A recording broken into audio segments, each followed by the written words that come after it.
பாகிஸ்தானுடைய head coach carry Kristen அண்மையில் பாகிஸ்தான் அணியெல்லாம் ஒரு அணியே இல்லை அப்படின்னும் அவர்கள் அதை ஒரு அணி என்று அழைக்கிறார்கள். ஆனா அதெல்லாம் ஒரு அணியே கிடையாது. அவங்க ஒருவரை ஒருவர் ஆதரிக்கவில்லை. அனைவருமே தனித்தனியாக பிரிந்திருக்கின்றனர். நான் பயிற்சியாளராக பல குழுக்களிடம் வேலை பண்ணியிருக்கேன். ஆனா இதே போல ஒரு மோசமான சூழ்நிலையை நான் பார்த்ததே இல்லை அப்படின்னு பேட்டியில விளாசி இருக்காரு. கேரி கிறிஸ்டன் பாகிஸ்தான் அணியை கடுமையாக விமர்சித்ததாக சமூக வலைதளங்கள்ல வைரலானதை அடுத்து நம்ம ஹர்பஜன் சிங் அவர்கள் ஒரு பதிவு ஒன்றை போட்டிருக்காரு. தன்னுடைய எக்ஸ் தளத்துல பகிர்ந்த ஹர்பஜன் சிங் அவர்கள், பாகிஸ்தான் உங்கள் நேரத்தை வீணடிக்காதீங்க கேரி, இந்திய அணிக்கு பயிற்சியாளராக வாங்க. கேரி கிறிஸ்டன் ஒரு அரிதான வைரத்தை போன்றவர். அவர் ஒரு தலை சிறந்த பயிற்சியாளர், ஆலோசகர் மற்றும் நேர்மையானவர். 2011 இந்திய அணியிலிருந்து அனைவரிடமும் நட்பாக பழகியவர். எங்களின் கோப்பையை வென்ற பயிற்சியாளர், தனித்துவமானவர் அப்படின்னு புகழ்ந்து தள்ளியிருக்கார். மேலும் பேஸ்புக் பக்கத்துல பதிவிட்டிருக்கும் ஹர்பஜன் அவர்கள், உண்மையை உடைத்து கூறிவிட்டீர்கள் கேரி, பாகிஸ்தான் அணி உங்களை போன்ற ஒரு பயிற்சியாளரை கொண்டிருக்க தகுதியற்ற அணி அப்படின்னு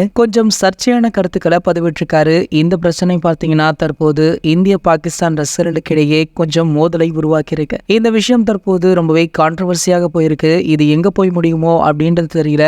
ஆனால் அடுத்தடுத்து இரு தரப்புல இருந்துமே எதிர்ப்புகள் மட்டும்தான் வெளியாகிட்டு இருக்கு. இது போன்ற கிரிக்கெட் செய்திகளை பத்தி நீங்க உடனே தெரிஞ்சுக்க நம்மளுடைய கிரிக்கெட் நியூஸ் அப்டேட்ஸ் நம்ம சேனலை சப்ஸ்கிரைப் பண்ணிக்கோங்க. மேலும் பக்கத்தில் உள்ள பெல் ஐகானை கிளிக் பண்ணிட்டீங்கன்னா நீங்க நம்ம வீடியோவை மிஸ் பண்ணாம பார்க்கலாம்.